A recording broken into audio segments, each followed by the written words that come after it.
Hi, this is gluten-free Jossie, and today I'm making a chocolate birthday cake.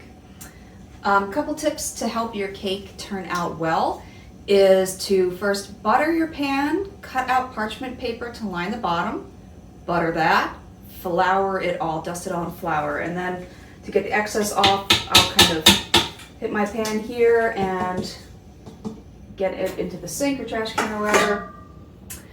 And it calls for you to sift the flour and cocoa powder, espresso powder all together. Do it because it does impact the texture a little bit. Helps your cake to be a little lighter, airier, and fluffier, which for gluten-free we need. They tend to be a little dense. So do actually sift. All right, I'm gonna get diving in. I am a batter eater, and I believe if the batter tastes good, the cake will taste good. That tastes good. When I put the batter in each of the 3 pans, I did use my spatula to kind of spread it around so it would be relatively level. That will help it to bake evenly. Okay, so now I'm going to put these on a wire rack, let them cool, and then I'm going to wrap them in plastic wrap so that they can set overnight once they're cool.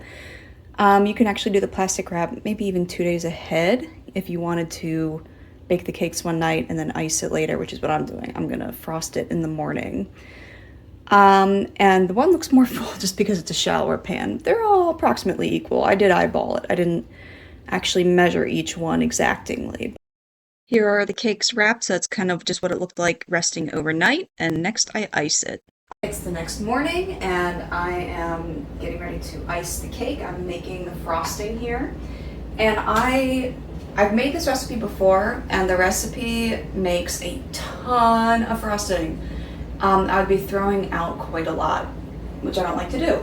So I'm making 2/3 the recipe, and I also use less sugar than proportionally what she calls for. I like it more of a dark chocolate kind of flavor, so I use actually about exactly 1 box of powdered sugar in the whole thing, and then 2 cups of butter.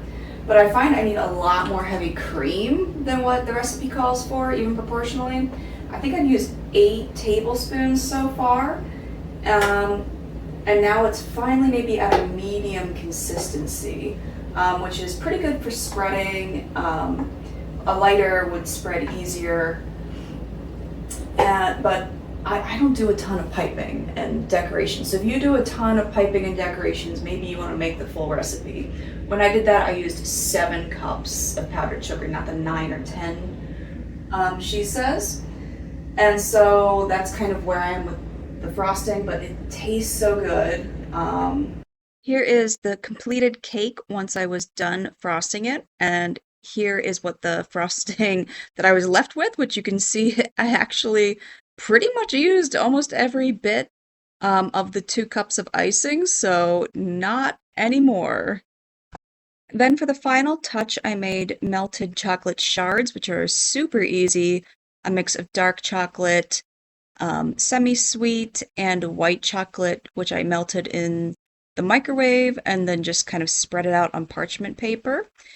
And after refrigerating it for 20 minutes, it was solid enough to break into pieces and decorate the top of my cake. Okay, so I broke up the pieces and I just kind of put them on top of the little, rosettes I made, and, I think it's a lot of fun. It looks pretty appealing and appetizing.